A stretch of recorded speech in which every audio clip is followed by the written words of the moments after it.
책을 통해 보는 20대의 시선, 책과 함께하는 우리의 경험담, 20대만의 이야기가 보이는 투게더 책방에 오신 것을 환영합니다. 네, 저는 진행을 맡은 닉네임 호수입니다. 다들 닉네임과 함께 자기소개 한마디씩 부탁드릴게요. 네, 안녕하세요. 저는 국제무역과 3학년 코니입니다. 코니는 제가 어렸을 때 제 이름을 코니라고 불러서 저희 엄마가 뭐만 하면 코니라고 이제 농담 삼아 이야기해 주셨는데 어쩌다 보니까 그 별명을 계속 쓰게 되더라고요. 지금 현재 블로그도 운영 중인데 그 블로그 명도 코니여가지고 코니를 쓰게 되었습니다. 안녕하세요. 이번 투게더 책방 참여하게 된 법학과 이수정이라고 합니다. 저는 제 닉네임을 제 이름을 좋아하기 때문에 수정이라고 정했습니다.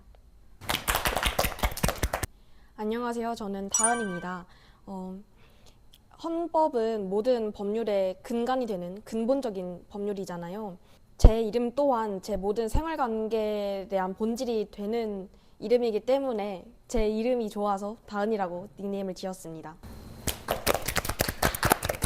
네, 아주 다양한 과에서 모여주셨어요. 저희 일생에 한 번은 헌법을 읽어라. 어떻게 읽으셨나요? 저희 코니님부터 한 말씀 부탁드릴게요.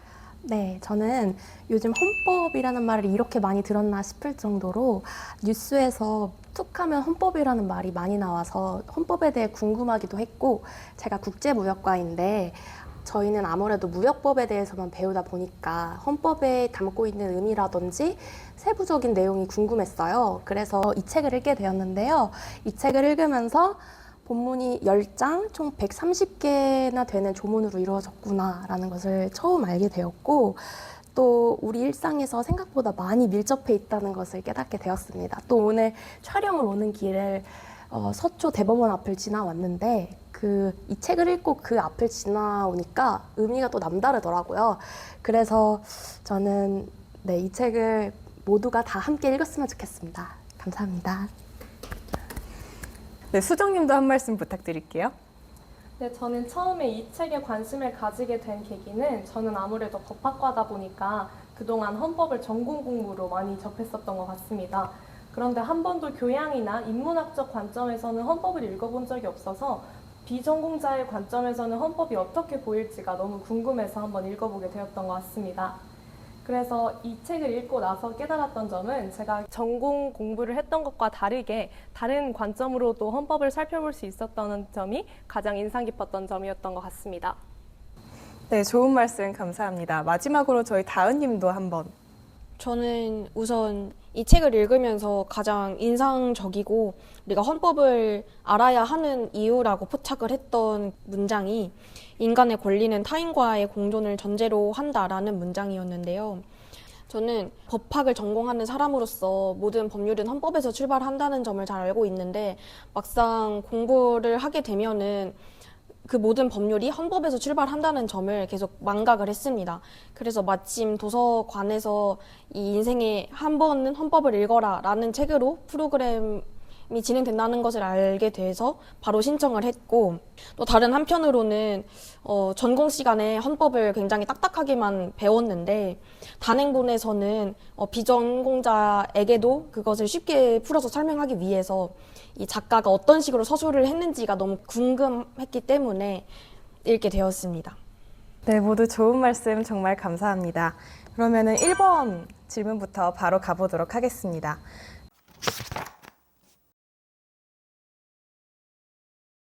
네, 헌법 조항을 준수하기 위한 노력을 어떻게 일상에서 드러낼 수 있을까요? 일단 저는 꼭 거창한 게 아니라 일상에서 자연스럽게 실천할 수 있는 것부터 시작하는 게 좋다고 생각했어요. 이제 헌법 제1조에 따르면 대한민국의 주권은 국민에게 있고 모든 권력은 국민으로부터 나온다. 이렇게 명시되어 있잖아요. 선거가 있을 때 적극적으로 투표에 참여하는 것부터 가장 기본적이고 또 가장 중요한 권리 행사라고 생각을 합니다. 저희 코니님은 어떻게 생각하셨을까요? 저는 표현의 자유라고 생각했습니다. 헌법에서는 국민의 표현의 자유를 보장하지만 동시에 타인의 권리와 사회 윤리를 침해해서는 안 된다고 나타내고 있는데요. 요즘 SNS나 일상 속에서 비하하고 혐오하는 표현이 너무 많은 것 같아서 안타깝습니다. 그런데 뉴스나 정보를 공유할 때 한 사람이라도 우리가 가짜 뉴스인지 아닌지 먼저 확인을 하고 책임 있게 전달을 한다면 학교나 직장에서 의견을 자유롭게 표현을 하더라도 다시 한번 다른 사람의 의견을 존중한다면 그것이 바로 헌법 조항을 준수하는 첫걸음이지 않을까 생각해 봅니다. 네, 정말 좋은 말씀 감사합니다. 저희 다은님도 한 말씀 부탁드릴게요. 우선 헌법에는 대한민국 국민이라면 당연하게 인정되고 보장을 하는 기본권에 대해서 나열을 하고 있습니다. 뭐 예를 들자면 행복을 추구할 권리를 가지고 있고 선거에 참여할 수 있고 투표를 할 수 있고 또 등등의 기본권이 보장이 되어 있는데 현실에서 우리가 살아가는 삶 속에서 이것들이 제대로 지켜지고 있나라는 생각이 들었습니다. 가령 공공 화장실이나 뭐 대중교통을 이용하는 경우에 사실 모든 개개인은 헌법상 그 기본적인 권리를 갖고 있는 존재인데 그럼에도 불구하고 쓰레기를 아무 데나 투기를 한다든지 뭐 더럽게 사용한다든지 타인의 권리를 존중하지 않는 모습이 발현되고 있다는 것을 깨달았습니다. 그런 부분에서 만약에 우리의 행동 규범을 헌법으로 잡으면은 조금 더 나은 사회를 만들 수 있지 않을까라는 생각에서 이 질문을 한번 공유하고 싶었고 나눠보고 싶었는데요.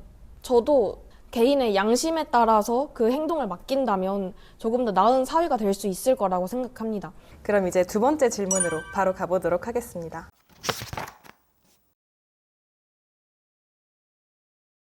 서로 다른 생각을 가진 사람과 의사를 결정할 때 가장 중요하게 여기는 가치는 무엇인가요? 먼저 이 질문 수정님께서 선택해 주셨는데 선택하신 의도가 있을까요? 우선 우리 사회는 많은 사람들이 같이 공존해서 살아가는 사회이기 때문에 서로 다른 사람들과 계속해서 만나게 된다고 생각을 했습니다. 우리가 작게는 학교에서 서로 뭐 점심 메뉴를 정할 때 혹은 또 넓게는 정치권에서 각자 의견이 다를 때 등 서로 다른 생각을 가진 사람과 의사를 결정해야 하는 일이 우리 삶에서 반복된다고 생각을 했습니다.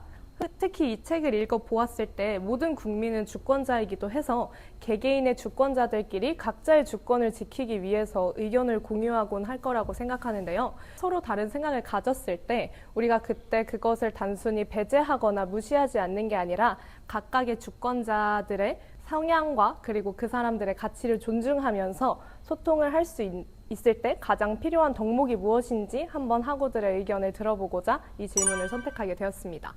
네, 의도가 정말 좋은 것 같아요. 코니님은 어떻게 생각하셨나요? 저는 고리타분할 수 있지만 이해라고 생각했습니다.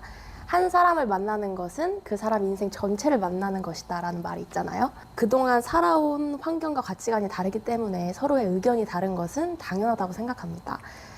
흔들리지 않고 피는 민주주의는 없기 때문에 우리 민주국가일수록 더욱더 다양한 의견이 필요하지 않을까요? 그래서 서로 그렇구나 하고 이해하고 상대의 언어의 세계를 이해하는 것이 중요하다고 생각하고 납득할 수 있는 타협점을 서로 만들어 간다면 그것이 바로 우리가 의사를 결정할 때 중요하게 여기는 가치가 되지 않을까 생각합니다. 네, 맞아요. 세 분 모두 정말 좋은 말씀 해주셨어요. 그럼 바로 다음 세 번째 질문 넘어가 볼게요.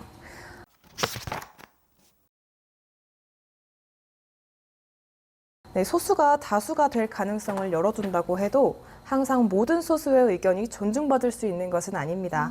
다수의 절대적인 의견에 반하는 소수의 의견에는 어떤 입장을 취하는 것이 좋을까요? 다은님은 어떻게 생각하셨나요?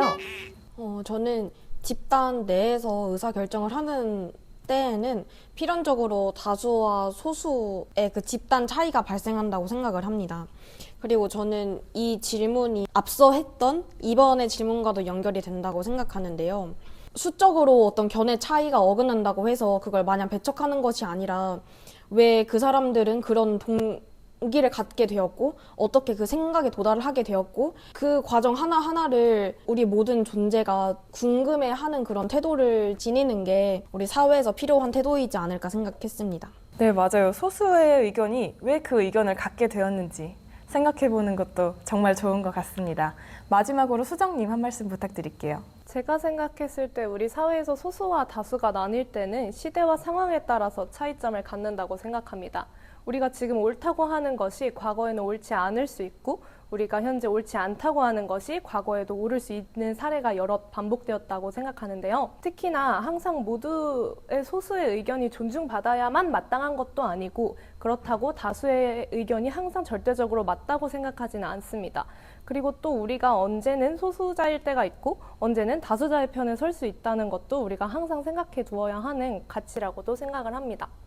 그래서 제가 생각했을 때는 만약에 다수의 의견에 반하는 소수의 의견이 충분히 존재할 수 있음을 먼저 인지하고 인정하는 것이 중요하다고 생각을 하고 또 그 소수의 의견을 항상 무시하거나 배제하는 것이 아니라 그 소수의 의견도 시간이 지나고 보았을 때는 옳은 의견일 수도 있기 때문에 충분히 경청을 하고 포용해야 한다고 생각합니다. 끝으로 실제로 우리 판례나 결정문을 살펴봤을 때도 항상 소수 의견을 첨부하는 경향이 있는데요.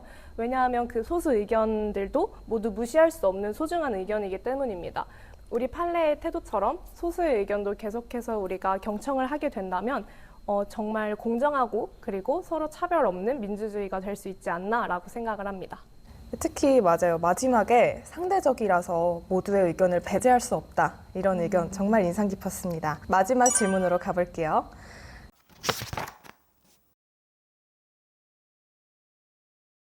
(130조문에서) 공통적으로 발견할 수 있는 헌법적 가치는 무엇일까요? 네, 이번에는 수정님 먼저 부탁드립니다. 제가 생각하는 헌법적 가치는 인간이라면 누릴 수 있는 모든 기본적인 권리를 보장해주는 것이라고 생각합니다. 모든 헌법에서는 우리를 지켜주고 있다는 생각을 이 책을 통해서 많이 하게 되었는데요. 우리가 어떤 상황에 놓일 때 혹은 어떤 권리를 가지게 되었을 때 헌법은 우리를 보호해주고 있다고 생각을 합니다. 그래서 우리가 인간다운 삶이 어떤 것인지를 생각하는 것도 옳을 수 있지만 인간다움을 보장해주는 헌법적인 가치는 우리를 지켜주는 것이라고도 생각을 하는데요. 그래서 우리가 인간이라면 그리고 우리가 살아간다면 절대 포기하거나 우리가 자이든 타이든 버리지 않아야 할 기본적인 권리를 이야기해주고 있다고 생각합니다. 네, 멋있는 말씀 정말 감사합니다. 그럼 다음으로 다은님은 어떻게 생각하셨나요? 저는 대한민국 국민으로서 보장받을 수 있는 인격적 권리라고 생각했습니다. 헌법에서는 모든 국민이라면 행복을 추구할 권리가 있고 이 외에도 각각의 기본권들을 보장하고 있는데 그 외에도 투표권이나 선거권 또는 공직에 참여할 수 있는 권리는 결국 대한민국에서 태어난 국민이기 때문에 보장받을 수 있는 권리입니다. 130조의 조문에서 공통적으로 발견되는 그 본질적인 가치라고 한다면 대한민국 국민이기 때문에 보장받을 수 있는 인격적 권리라고 생각했습니다. 네, 맞아요. 대한민국 국민이기 때문에 인정받을 수 있는 권리라는 말이 참 와닿는 것 같습니다. 저는 이 헌법적 가치의 행복 추구라고 생각하는데요. 헌법 제10조에서 모든 국민은 행복을 추구할 권리를 가진다라고 되어 있는 만큼 국민이 스스로 가치 있는 삶을 영위하기 위해서는 행복을 스스로 또 적극적으로 실현하기 위해서 본인이 스스로 추구하는 것이 최우선적인 가치라고 생각합니다. 네, 이 질문 코니님께서 선택해 주셨는데 네. 코니님 혹시 이 질문 선택해 주신 의도가 있을까요? 저도 아나운서님과 동일한 생각이었습니다. 헌법 130조문을 읽어보면서 공통적인 게 무엇일까 한번 생각을 해봤는데요. 아무래도 저자는 국가가 우리에게 행복을 주는 것이 가장 중요하다고 이야기하고 있는 것 같았어요. 행복이 무엇일까 또 생각해보니까 그냥 내 주변에 사소하게 소소하게 오늘 하루도 하늘을 보고 공기를 마시고 이런 사소한 행복에서 찾을 수 있지 않나. 그리고 이렇게 행복을 누리게 해주는 게 바로 국가의 존립이 아닌가 생각해 보았습니다. 저자가 국가는 부재할 때 그 존재의 의미가 더욱 선명해진다 라고 했는데 마찬가지로 이 헌법을 품고 있는 대한민국이 있기 때문에 내가 행복할 수 있구나 하면서 우리 한국의 존립에 대해서 감사하는 시간을 또 가졌던 것 같아요. 그래서 저는 결론적으로 이 130조문에서 헌법적 가치는 행복을 추구할 권리라고 생각했습니다. 네, 또 저랑 같은 의견을 네. 가지고 계셨네요. 정말 행복을 추구하는 것도 중요한 것 같아요. 원래 있는 것에서 사소한 행복을 찾는 게 맞습니다. 맞아요. 이게 진정한 가치가 아닐까 싶습니다. 네, 마지막으로 참여자분들의 촬영 소감 한마디씩 부탁드립니다. 이번엔 코니님부터 부탁드릴게요. 사실 오늘 처음 촬영이라 굉장히 떨렸는데요. 이렇게 예쁜 아나운서님들과 법학과 훌륭한 학우분들과 함께 촬영을 하게 되어 정말 영광이었습니다. 그리고 무엇보다 이 책을 읽으면서 헌법이 굉장히 어렵다고만 생각을 했었는데 생각보다 우리 생활에 밀접하고 친밀한 존재구나 라는 걸 깨닫게 되었고요. 1년에 한 번쯤은 대한민국 국민으로서 내가 어떻게 살고 또 어떤 기준을 가질지 돌아보는 시간을 가졌으면 좋겠습니다. 감사합니다. 다음으로 저희 수정님은 어떤 생각하셨나요? 네, 우선은 저는 이 책을 읽으면서 제가 평소에 가지고 있었던 생각에 대해서 조금 깰 수 있었던 시간이었던 것 같습니다. 저는 평소에 앞서 말씀드렸듯이 헌법을 단순히 조문이나 이제 결정문을 보면서 많은 학우분들이 그렇듯 그냥 암기식으로 공부를 했었던 것 같은데요. 이번 기회를 통해서 헌법에 대해서 조금 더 새롭게 또 열린 마음으로 그리고 감사하면서 이 책을 읽어볼 수 있었던 것 같습니다. 네, 감사합니다. 저희 다은님은 어떤 생각하고 계신가요? 저는 전공 공부를 하면서 이 헌법 조문을 그냥 하나하나 급급하게 암기할 생각만 했지 이 헌법적 가치로서 내가 왜 법학을 공부를 해야 되고 내가 어떤 삶을 살아야 되는지에 대해서는 한 번도 생각을 해본 적이 없었습니다. 항상 그 조문 안에만 갇혀 있었는데 이번 기회를 통해서 그리고 그 저자가 쓴 말을 보면서 헌법이 우리의 삶의 의미를 정의하는데 그 가치가 있는 사항이구나라는 점을 깨달았고 이 책을 통해서 조금 더 쉽게 우리의 가치를 알아보는 시간이 되셨으면 좋겠습니다. 저 또한 다양한 학우분들과 이 헌법에 대해서 인문학적으로 의견을 공유할 수 있는 시간이 정말 귀했습니다. 감사합니다. 네, 감사합니다. 저도 앞에 세 분이 말씀해 주셨던 것처럼 일상을 살아가면서 저와는 이 헌법이 관련이 없을 거라고 생각을 사실 했거든요. 하지만 이 책을 읽고 헌법이 이렇게나 내 삶에 유구한 영향을 끼쳐왔구나 이런 거를 또 깨달을 수 있었고 그리고 사실 헌법이라는 게 왠지 전공자나 관련 직종에 종사하는 사람들 외에는 접할 일이 없고 이해하기 힘들다는 인식이 있잖아요. 사실 그런 인식을 깰 수 있는 책이었던 것 같아요. 비교적 쉬운 용어들로 쓰여 있어서 전공자가 아니라 저 같은 일반인들도 쉽게 이해할 수 있었던 것 같습니다. 맞습니다. 건조하게 헌법 조항을 읽는 것에서 나아가서 일상 속에서 숨 쉬듯이 보장받아 왔던 것들이 다 헌법과 관련되어 있었구나라는 것을 깨달을 수 있었어요. 저도 여러분들과 함께해서 정말 즐거운 시간이었습니다.